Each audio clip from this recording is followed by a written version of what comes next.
Hey everybody, movie reviewer next story here, and I'm back with another review. This time I saw The Bricklayer. This is a 2024 or 2023, no matter, different wherever you look. Apparently limited theatrical release at the end of 2023 in Australia, but in the US 2024.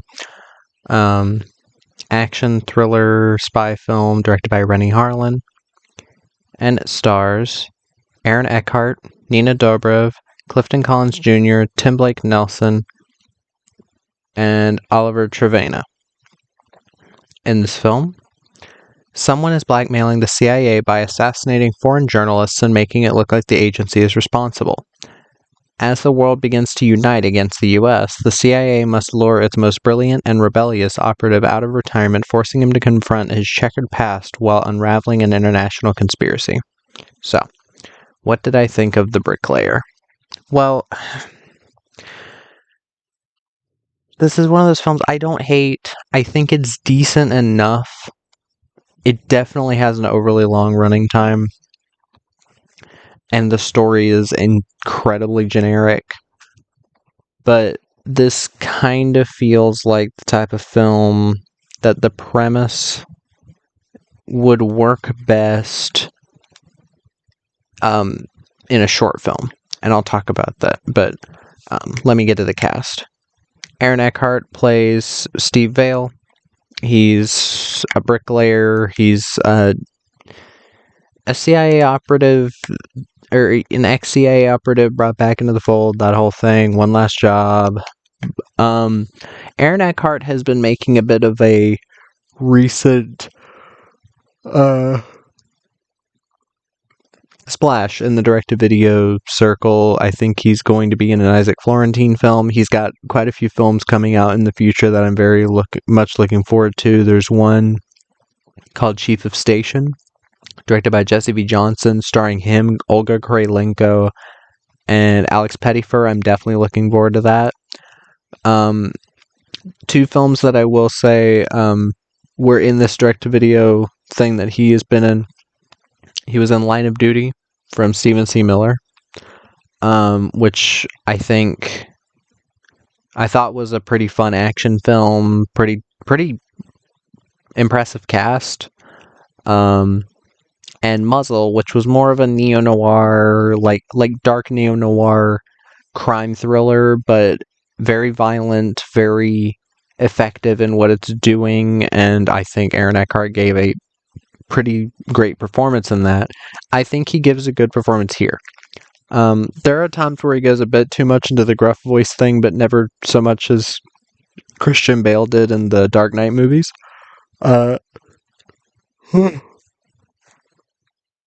Excuse me. Nina Dobrev plays Kate. She's another CIA agent that's sent on the mission with him to find this our main villain. I've seen Nina Dobrev in a few things. The most recent thing I can think of that she was in was Lucky Day, which I found to be a very underrated crime film. It was kind of a comedy crime film. I think she's decent enough here. She doesn't have a ton of action scenes. She's mostly not doing hand-to-hand fighting. It's mostly gun stuff, which, you know what, it'd be better than imagining her in like a hand-to-hand fight and winning, because she is very small, but she is very gorgeous in this film, and that is a bit of a plus. Clifton Collins Jr. plays Radek. He's basically our main villain. He's been killing his journalists. I like Clifton Collins Jr. as an actor. I've liked him. I even liked him in Boondock Saints 2. He was good in Fortress with Christopher Lambert.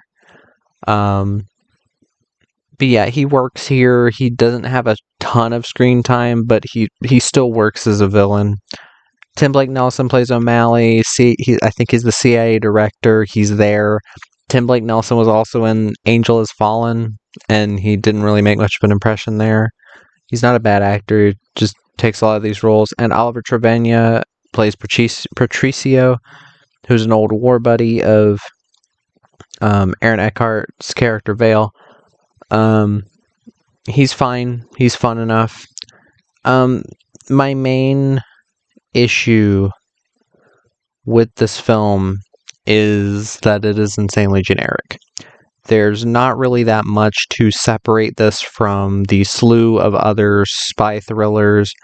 I saw somebody comparing this to the Bourne films. I still think this is better than most of the Bourne films.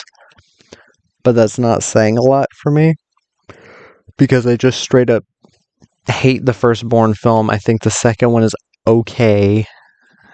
And the third I thought was decent enough, even though the action scenes sucked.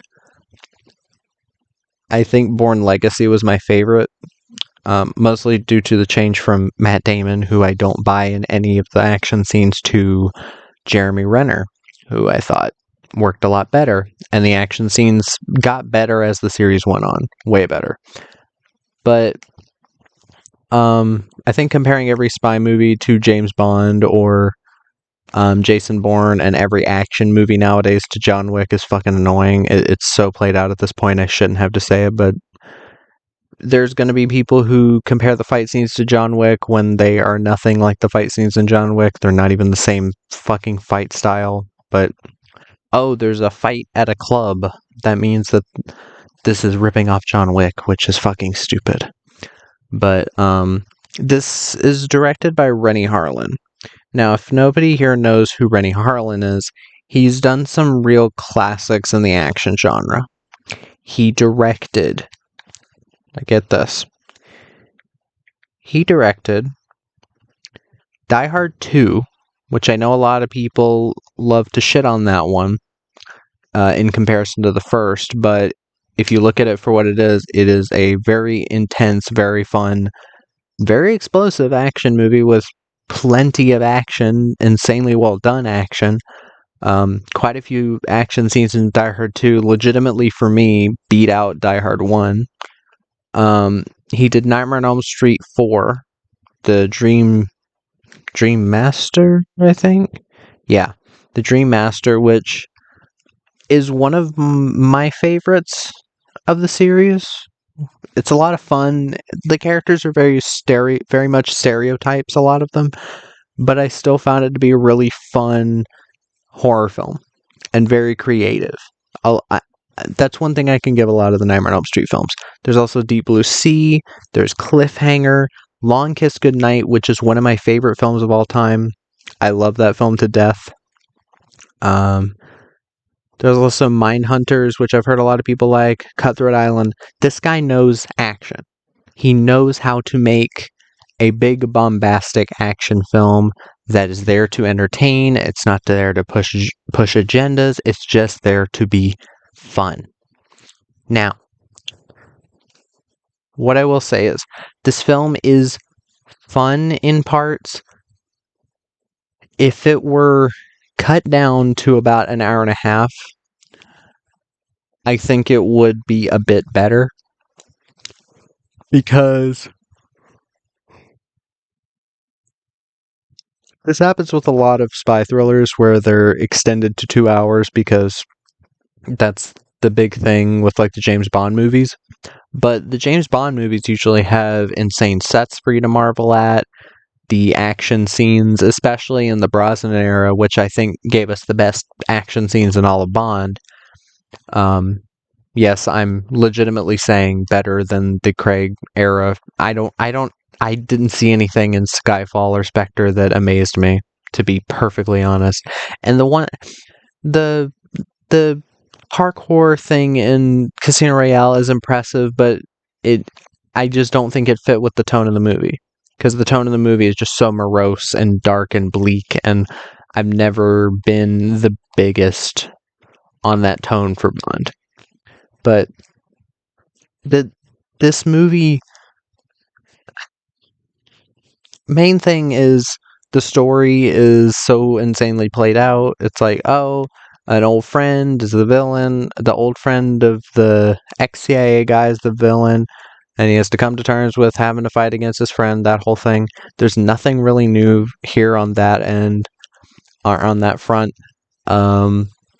the sidekick kind of falling in love with the main character I didn't really buy.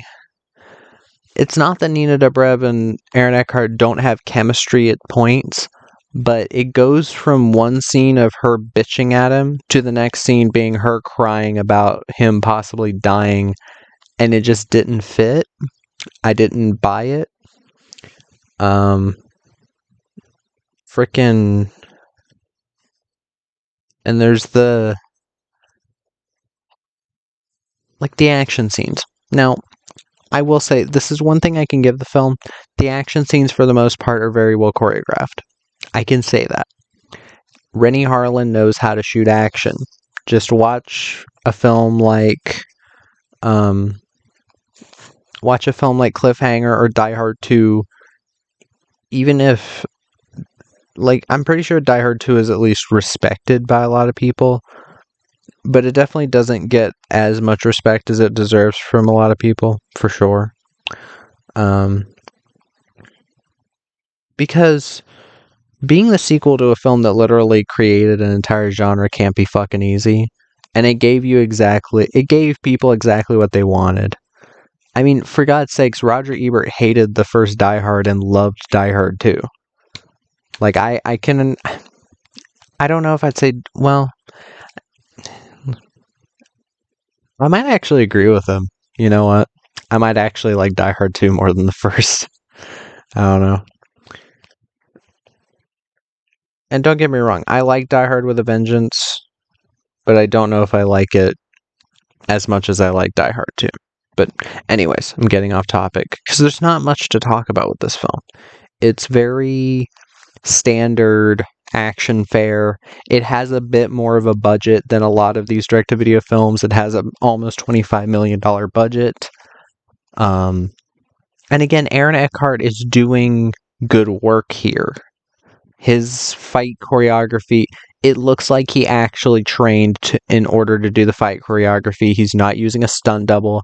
Yes, there are fight scenes with some cuts in them, but it's never as horrible as the Bourne fight scenes. These easily beat those out. The thing with this film is it feels a bit unnecessary. The best fight scene in the film is the fight scene before he ends up joining up with Nina Dobrev's character on the hunt for Radek. And he's using his tools in order to see around corners. Like, he puts his glasses on the ground to see the reflection of the guys coming around. He ends up taking his bricklaying tool and sticking it in somebody's neck and then pulling it out, and there's just this big gash, exploding blood. There's a bit where he falls down kind of an elevator shaft, and then he ends up letting it go, and this guy plummets to his death, and then there's an explosion. It's the most involving and fun action scene of the entire film, and it's at the very first 15 minutes. And that's the thing. If you're going to do a spy thriller like this nowadays, when the spy thriller genre is so rife with films that feel so samey, like the Bourne films, you have to do something different, and this film just doesn't do it. I don't think I would ever watch this again. Even though I love Aaron Eckhart as an actor, and I love Rennie Harlin as a director, maybe he's run out of steam. I don't know. Maybe if he had a bit more of a budget, because I guess you could say this is the best thing he's made in the last 10 years, but he hasn't made a lot in the last 10 years. Other than this, there's The Misfits, which if I watched it again, I definitely wouldn't like it as much as I did when I first saw it.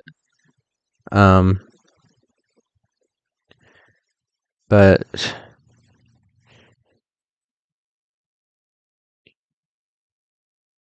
yeah, what do I even say about this? It's just one of those films that you see it and you'll see the recognizable names, and then it's just kind of there. There's not really much for me to say about this. What can I say good about it? There's some decent cinematography. Again, the fight scenes are all well done. None of the action scenes feel like rushed or anything. But you need an interesting story too. If the action scenes were like spectacular, I could up it a bit because that's what you're going to an action film for. A lot of action films that are even super well beloved, like John Wick Chapter 4, even if you want to say that the action scenes are fantastic, the story is the exact same thing as Chapter 3, but with even less story somehow. So, even then. But yeah, there's not much I'm able to say about this. I can't even say it's the premise. Well, it's kind of a similar thing to Violent Night, where Violent Night, I was like, oh, this is still a fun action movie, but it doesn't quite use the gimmick of Santa Claus killing people or killing the bad guys with Christmas things. Like, yeah, he stabs the one guy in the throat with a candy cane, and he gets one guy impaled on an icicle, but do something with the reindeer. Do something with a Christmas tree. Have somebody get stabbed by a Christmas tree star or something. Or, like, do more Christmassy shit. It's the same thing here. I wish he had used his bricklaying materials more. And the only thing he really does with that is he finds where certain documents are hidden in somebody's, like, brick foundation. And that's about it. There's not a lot more to that stuff than that, which I was very disappointed by that. It feels like a wasted opportunity, and it could have made for some really engaging and pretty brutal fight scenes. And yeah, the fight scenes are kind of brutal a bit, but not as much as I think they could have been. If the brutality was a bit higher, I think it would have made them a lot more enjoyable. But yeah, not much else I could say about this film. It's fine. It's there. If you have 2 hours to kill on a Sunday, go ahead, but it's not a glowing recommendation. It's still like a 7, which means decent enough. It didn't quite hit. Like, when I say a movie is 8 and up, that's when I say, okay, definitely recommend. There are certain 7s I can recommend because it's usually films that I don't know if I 100% got them, but I know other people will like them. But yeah, it's kind of a midway recommend in a way. But yeah, that was my review of The Bricklayer. If you've seen the film, let me know what your thoughts are in the comments down below. If you have any recommendations, put them down there as well. And movie reviewer next door, out.